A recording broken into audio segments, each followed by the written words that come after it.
یہ کوئی کہے کہ معصوم نے یہ پیغام دیا ہے اور اپنے لفظوں میں کہے تو ان الفاظ کی کوئی اہمیت نہیں ہے.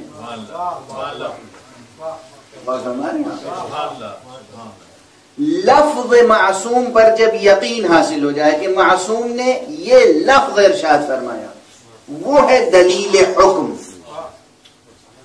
توجہ ہے, دلیل حکم لفظ معصوم ہے, پیغمبر نے کیا لفظیں ادا کی وہ اہمیت ہے. تو بہت سی حدیثیں ہیں جو ان کو تواتر معنوی حاصل ہے. تواتر معنوی یہ کہ ہاں حضور نے یہ فرمایا مگر کن لفظوں میں فرمایا یہ نہیں معلوم. توجہ ہے, یہ وہ حدیث ہے جو انہی لفظوں کے ساتھ نقل ہوئی ہے. کیا الفاظ ہیں؟ من کنت مولا فہذا علی مولا. آپ سب کو یاد ہے. بحمد اللہ, ہمیں اس پہ کوئی شرمندگی نہیں ہے, کوئی معذرت کرنے کی ضرورت نہیں ہے. ہمیں جس طریقے سے کلمہ لا الہ الا اللہ یاد ہے,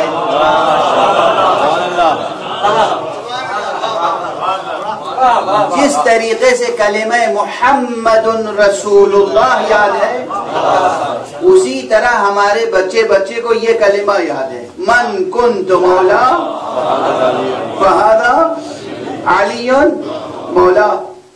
یاد ہے یہ جملہ؟ اس کے معنی کیا ہے؟ لفظ من آتا تو ہے ذوی العقول کے لیے, یعنی ان افراد کے لیے جو صاحبان عقل ہیں, انسان کے لیے, جن کے لیے. لیکن کبھی کبھی اس کا اطلاق تمام موجودات کا احاطہ کرتا ہے. جس طرح ماں, لفظ ماں عربی کا لفظ میم الف ماں, ماں یعنی جو, من یعنی جو.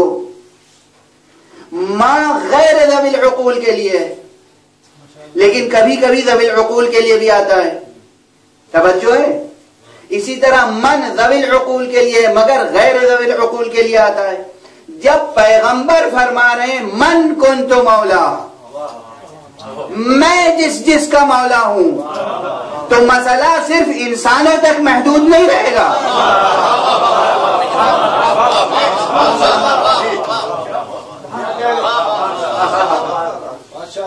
جہاں جہاں تک دائرہ ولایت مصطفیٰ ہے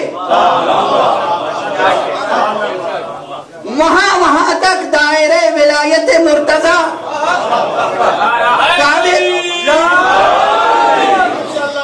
توجہ ہے.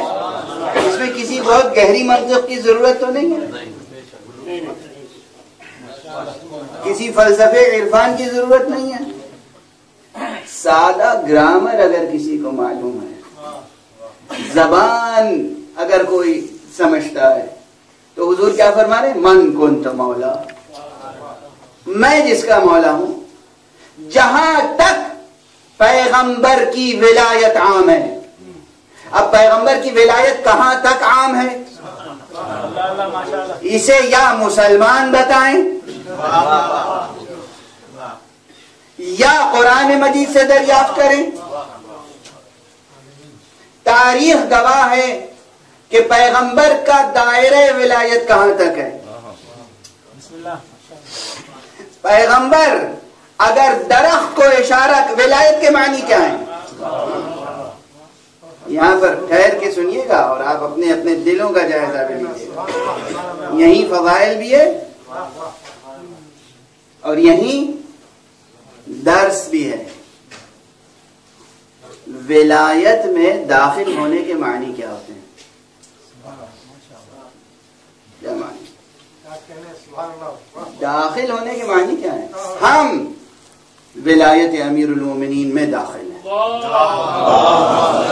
دعویٰ ہے. دلیل کیا ہے؟ صرف ایک دلیل ہے. نعرہ کبھی دلیل نہیں ہوتا عزیزان گرامی.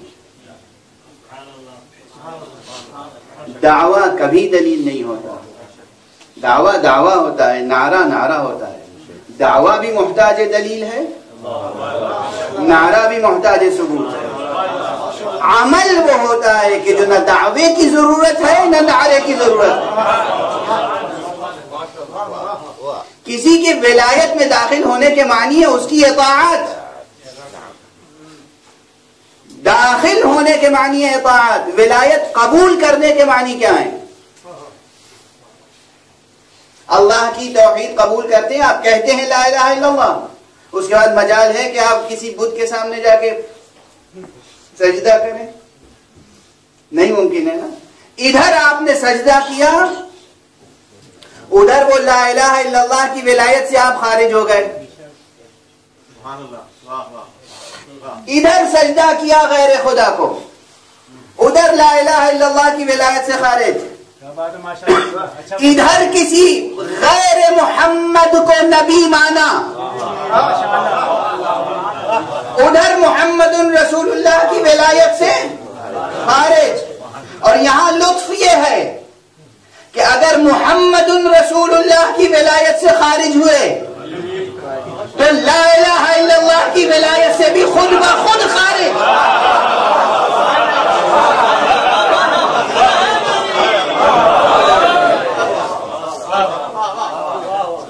ادھر محمد رسول اللہ کی ولایت سے خارج ہوئے، ادھر لا الہ الا اللہ کی ولایت سے خارج۔ توجہ ہے؟ تو ولایت قبول کرنے کے معنی ہے اطاعت، صرف نعرہ نہیں۔ معلوم لا الہ الا اللہ کہہ رہے ہیں اور بیٹھے ہیں کہاں؟ شیو جی کی مورتی کے سامنے بیٹھے ہیں، یا گنیش جی کی مورتی کے سامنے بیٹھے ہوئے، اور ساری وہ عبادتیں بجا لا رہے ہیں جو کافر بجا لاتے ہیں، بت پرست، اور پڑھ رہے ہیں کیا؟ لا الہ الا اللہ۔ یہ لا الہ الا اللہ قبول ہوگا؟ نہ صرف یہ کہ قبول نہیں ہوگا بلکہ موجب عتاب بھی ہوگا، موجب عذاب بھی ہوگا، عذاب بڑھتا چلا جائے گا۔ تو یہ اس قدر 2-2-4 کی طرح کی بات ہے کہ جس میں کسی کے لیے جائے بحث نہیں ہے۔ ولایت میں داخل ہونے اور ولایت کو قبول کرنے کے معنی ہے اطاعت، ولایت میں داخل ہونے اور ولایت کو قبول کرنے کے معنی ہے عمل۔ توجہ ہے؟ اس لیے کہ لفظ کی یہاں کوئی اہمیت نہیں ہے، معصوم کی طرف سے لفظ کی اہمیت ہے، بندے کی طرف سے عمل کی اہمیت ہے۔ کسی کے پاس زبانی نہ ہو، گونگا ہو، کلمہ ادا کر سکتا ہے، لا الہ الا اللہ پڑھ سکتا ہے، یہ آواز نکال سکتا ہے لا الہ الا اللہ، گونگا ہے؟ گونگا ہے تو کیا جتنے گونگے ہیں وہ سب غیر مسلم ہیں؟ ان کا اسلام ثابت نہیں ہے، ایمان ثابت نہیں ہے۔ بندے کی طرف سے لفظ کی اہمیت نہیں ہے، حقیقت و معنی لا الہ الا اللہ سمجھ میں آ جائیں اور سجدے میں جھک جائے بس وہ مومن، چاہے زبان سے لا الہ الا اللہ کہے یا نہ کہے، جب پورے وجود سے لا الہ الا اللہ کہہ رہا ہے تو پھر زبان سے لا الہ الا اللہ کی اہمیت کہاں ہے؟ لا الہ الا اللہ زبان سے صرف اس سے مطلوب ہے جس کے پاس زبان ہو اور زبان آزاد ہو۔ توجہ ہے، زبان ہو، زبان آزاد ہو، زبان بھی مکلف ہو۔ مکلف کے معنی سمجھتے ہیں نا، یعنی اللہ کی طرف سے تکلیف دی گئی ہو کہ تمہیں یہ بھی کہنا ہے۔ کبھی کبھی صرف کچھ کرنے کے لیے حکم دیا جاتا ہے، کہنے کے لیے نہیں۔ روزہ حکم رب ہے یا نہیں؟ روزہ عبادت ہے یا نہیں؟ روزہ تقاضا لا الہ الا اللہ ہے یا نہیں؟ روزہ کرنے کی چیز ہے یا کہنے کی؟ نیت بھی تو کرنا زبان سے شرط نہیں. کسی توضیح المسائل میں ہے کہ یہ نیت زبان سے کرنی ہے کہ میں روزہ رکھتا ہوں واجب قربتاً اللہ؟ نہیں. کبھی کبھی صرف کرنے کا حکم ہوتا ہے، کہنے کا نہیں. کاش یہ بات سمجھ میں آ جائے، کاش یہ بات سمجھ میں. جس طرح ولایت حق سبحانہ و تعالی میں کبھی کچھ کہنے کا حکم ہے، کبھی کچھ کرنے کا حکم، کبھی دونوں تکلیفیں ساتھ ساتھ ہیں. مثلا نماز، رکوع میں جھکنا بھی ہے، زبان سے کچھ کہنا بھی ہے. تو کبھی صرف کہنا ہے، کبھی صرف کرنا ہے، کبھی کہنا بھی ہے، کرنا بھی ہے. تو ہر عمل، ہر حکم کے اپنے حدود ہیں، اپنے تقاضے ہیں. توجہ ہے؟ جس طرح ولایت حق سبحانہ و تعالی لا الہ الا اللہ کہنے کے ساتھ ساتھ تینوں طرح کی تکلیفیں آتی ہیں. کبھی کچھ کہنا ہے، کبھی کچھ کرنا ہے، کبھی کہنا بھی ہے، کرنا بھی ہے. توجہ ہے؟ اسی طرح محمد رسول اللہ کہنے کے ساتھ ساتھ کبھی کچھ کہنا ہے، کبھی کچھ کرنا ہے، کبھی کہنا بھی ہے، کرنا بھی ہے. اسی طرح علی ولی اللہ کہنے کے ساتھ ساتھ علی ولی اللہ صرف کہنا نہیں ہے، کہنا ہے کہیں، کہیں نہیں کہنا ہے. جہاں کہنا ہے وہاں کہنا ہے، جہاں نہیں کہنا ہے وہاں نہیں کہنا ہے. جہاں کرنا ہے وہاں کہہ کر نہ ٹالو.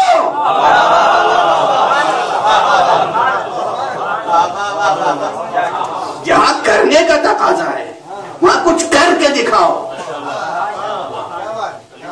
جہاں کرنے کا حکم ہے وہاں کچھ عمل سامنے آنا چاہیے. بہرحال خلاصہ اس بحث کا یہ ہے کہ ولایت کو قبول کرنے اور ولایت کے داخل ہونے کی پہچان صرف ایک ہے، وہ ہے اطاعت، عمل. پیغمبر کی ولایت کا دائرہ کہاں کہاں تک ہے؟ درخت کو اشارہ کیا، آ گیا. اور صرف یہی نہیں کہ آ گیا، یہ روایت کسی اور نے نہیں نقل کی ہے. امیر المؤمنین علی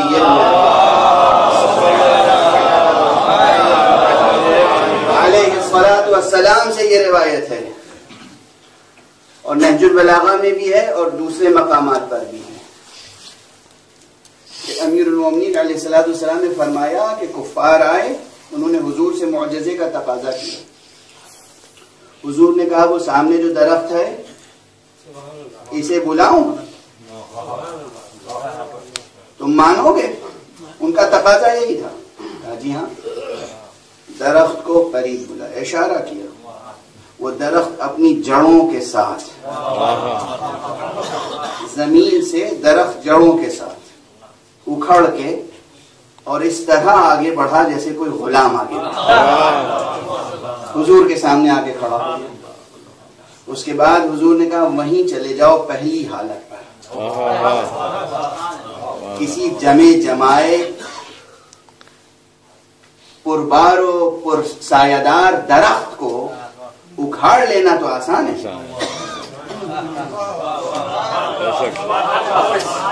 لیکن پھر اسی طرح پہلی شکل و صورت پہ پہنچ جاؤ. درخت پھر اپنی جگہ واپس آیا. توجہ ہے؟ اور جیسے تھا پہلی شکل میں اسی شکل میں قائم ہو گیا. یہ ہے دائرہ ولایت میں اطاعت کی شان ایک درخت کی. توجہ ہے؟ حضور نے چاند کو اشارہ کیا، 2 ٹکڑے ہو گیا. یہ ہے چاند کی شان اطاعت ولایت مصطفیٰ میں. حضور نے سورج کو اشارہ کیا اور سورج پلٹ آیا. یہ ہے سورج کی شان اطاعت ولایت مصطفیٰ میں. اب مصطفیٰ کو سنو، کہتے من کنت مولا،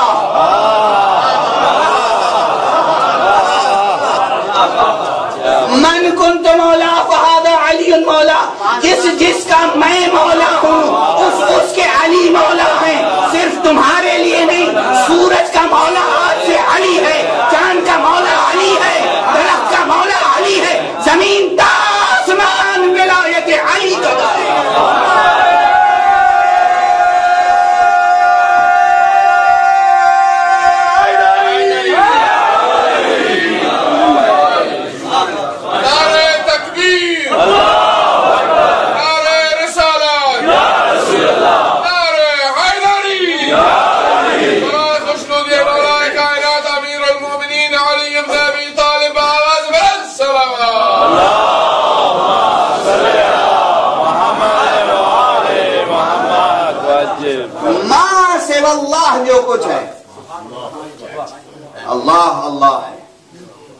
خالق ہے، اللہ محبود ہے، اللہ معبود ہے، اللہ اللہ ما سوا اللہ، اللہ کے بعد جو کچھ ہے دائرہ ولایت مصطفیٰ میں، اور جو کچھ دائرہ ولایت مصطفیٰ میں ہے وہ سب دائرہ ولایت مرتضیٰ میں ہے۔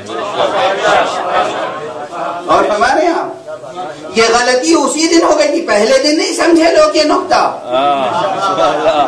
بخن بخن کہنے والے یہ نقطہ نہیں سمجھے، انہوں نے صرف اتنا کہا کہ بخن بخن لک یا ابن ابی طالب، اے ابو طالب کے فرزند مبارک ہو کہ آج سے آپ تمام مومنین و مومنات کے بھی مولا ہو گئے اور میرے بھی مولا ہو گئے۔ ایک بات ان کی سمجھ میں نہیں آئی، لیکن ایک بات ہماری سمجھ میں آ گئی۔ ان کی سمجھ میں یہ بات نہیں آئی کہ دائرہ ولایت علی ابن ابی طالب صرف انسانوں تک محدود نہیں ہے، انسان، جن، تمام جمادات، تمام نباتات، تمام حیوانات، تمام ملائکہ، تمام فرشتے محکوم علی ابن ابی طالب۔ یہ ہے دائرہ ولایت علی ابن ابی طالب۔ یہ کوئی مبالغہ نہیں ہے، یہ کوئی شاعری نہیں ہے، یہ نص قول پیغمبر ہے صلی اللہ علیہ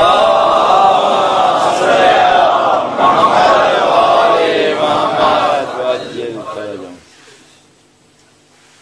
من کنت مولا فہذا علی مولا۔ اور اسی کے ساتھ ساتھ ظاہر ہے کہ یہ تو صرف ایک فقرے سے بات نکل آئی جب میں نے کہا کہ وقت اپنی رفتار سے آگے بڑھو، مگر ہم جس کی ولایت میں ہیں وقت اس کا محکوم ہے۔ چونکہ میں نے کہہ دیا تھا وقت اس کا محکوم ہے تو اب یہ دلیل پیش کرنا ضروری ہے، ضرورت تھی کہ دلیل پیش کروں کہ وقت محکوم علی ہے، وقت محکوم علی ہے۔ اور جب وقت محکوم علی ہے، کیسے وقت محکوم علی ہے یہ بحث الگ ہے۔ اولاً وقت سمجھیے کیا ہے، پھر سمجھیے گا کہ کس طرح سے وقت محکوم علی ہے۔ اسی لیے بعض روایتیں ہیں اور ہمارے اعتبار سے تو صحیح السند روایتیں ہیں کہ امیر المؤمنین علی ابن ابی طالب علیہ